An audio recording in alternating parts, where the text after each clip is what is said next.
Good morning. We will pay attention to the diminishing balance method today.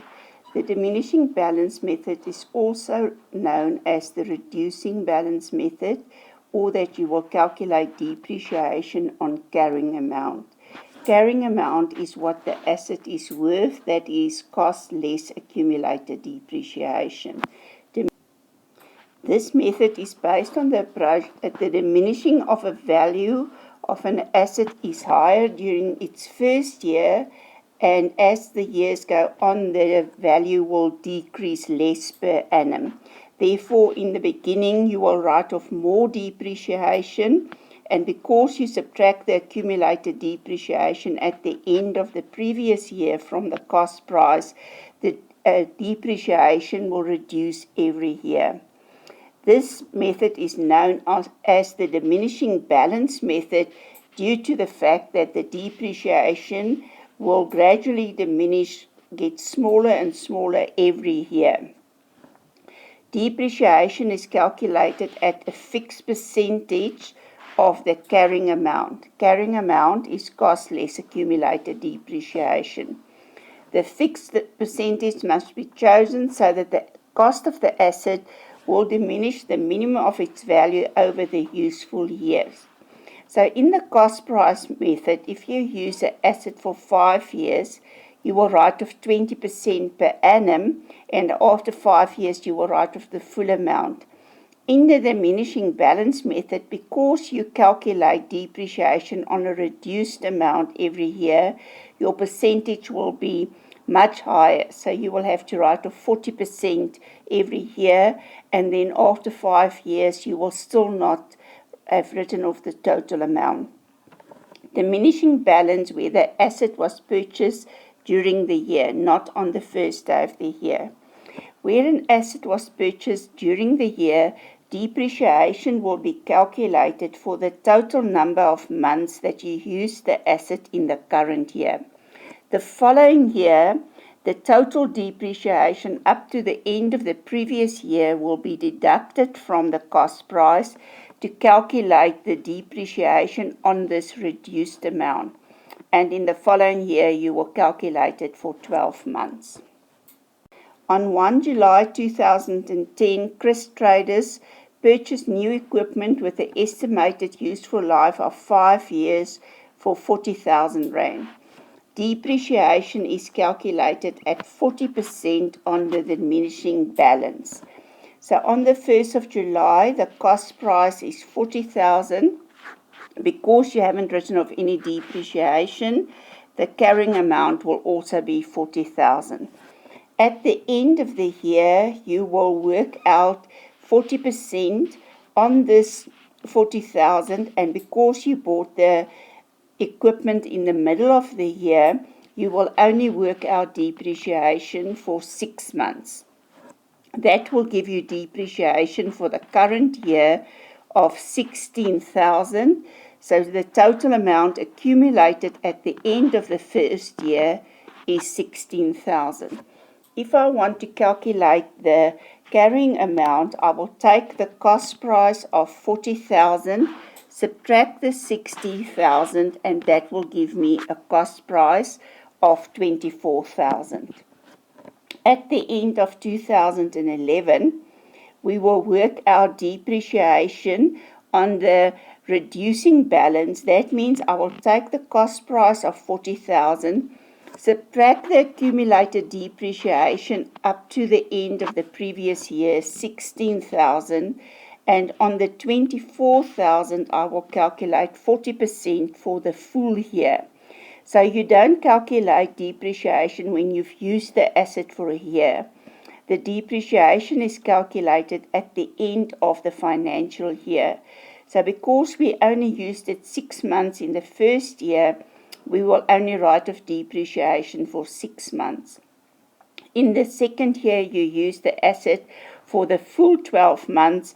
Therefore, you will work out 40% on 24,000 for 12 months.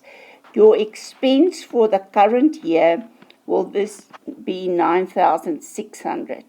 If I want to know what is the accumulated depreciation, that means all the depreciation from the date of purchase up to the current year, I will take the 16,000 of the previous year plus this 9,600.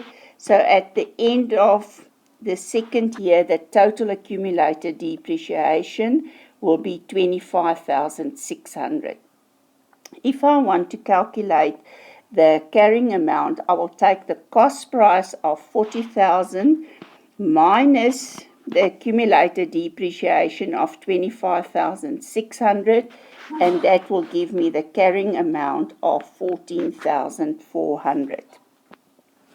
At the end of 2012, I will take the cost price less the accumulated depreciation up to the end of the previous year, 25,600, and on this reduced amount, I will work out the 40% for 12 months, giving me 5,760. Then I take the accumulated depreciation at the end of the previous year, 25,600, plus this 5,760, and the total accumulated depreciation at the end of 2012 is 31,360. If I want to work out the carrying amount, I will take the cost price of 40 minus this accumulated depreciation, and that will give me the carrying amount as 8640. At the end of the following year, we will take the 40,000 less the accumulated depreciation up to the end of the previous year, and on this reduced amount of 8640, we will calculate 40% for 12 months, giving me 3456. The accumulated depreciation will be the depreciation up to the end of the previous year, 31360, plus the depreciation for the current year, 3456, and that means the accumulated depreciation at the end of 2013 will be 34,816.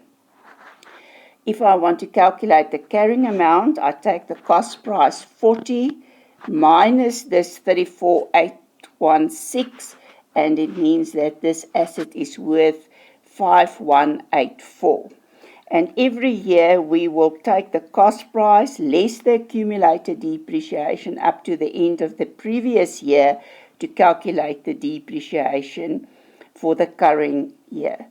If we look at this table after 7 years, we see that there's still left over 1120 that will have to be written off in the future. So although we used a percentage of 40%, we don't write it off in a period of 7 years. It will take longer to write off because the amount reduces every year. In the general journal, we will indicate that depreciation is debited because expenses increase on the debit side with a depreciation for 6 months.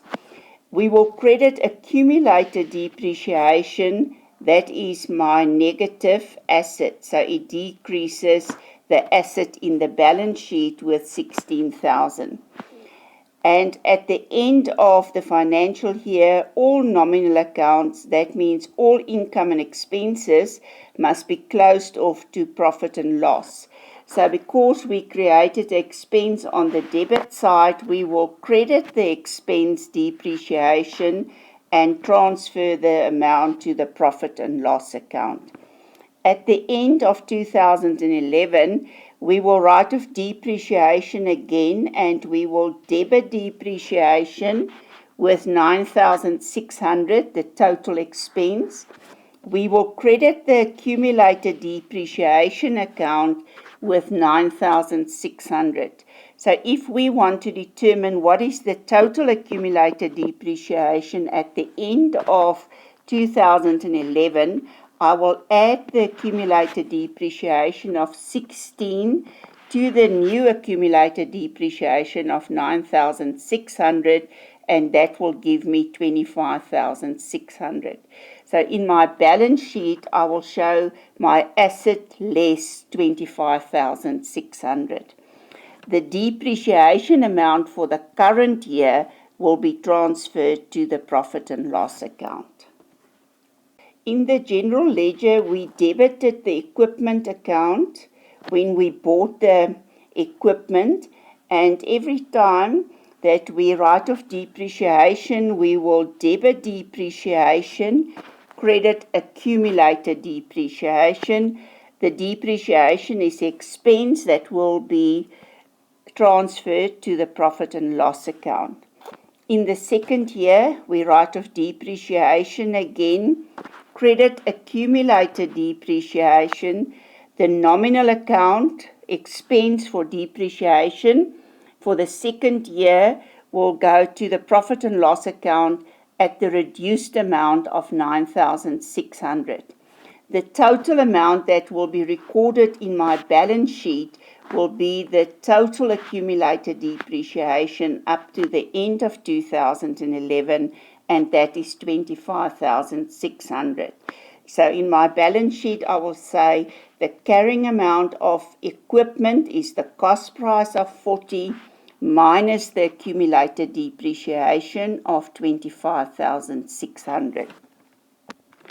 At the end of 2012, the depreciation is calculated as 5760. So I will debit the expense account and credit accumulated depreciation. The expense will be transferred to the profit and loss account. And in the balance sheet, I will show that the cost price of the equipment is 40,000. I take the total amount for accumulated depreciation and I subtract the 31,360 to determine what is the carrying amount. What did we learn? The carrying amount at the end of the fifth year is still 3,110, where in the cost price method, the carrying amount at the end of the fifth year will be naught. The accumulated depreciation up to the end of the previous financial year must be deducted from the cost price, and this reduced amount must be used to calculate depreciation for the current year. The depreciation diminishes every year because the accumulated depreciation up to the end of the previous year is deducted from the cost price. So every year the depreciation will be a smaller amount, and it will get smaller and smaller up to the end when you write off the last amounts. In the cost price method, if you write off 20%, you will write it off over a period of 5 years. In the diminishing balance, if you write it off over 8 years at 40%. The cost price of equipment, 40,000, will stay the same for the full time that the asset belongs to the business and is recorded in the books of the business. So this cost price will never change in the books. You will record the accumulated depreciation, and in the balance sheet you will deduct the accumulated depreciation from the equipment to indicate what is the value of your asset at the end of the financial year.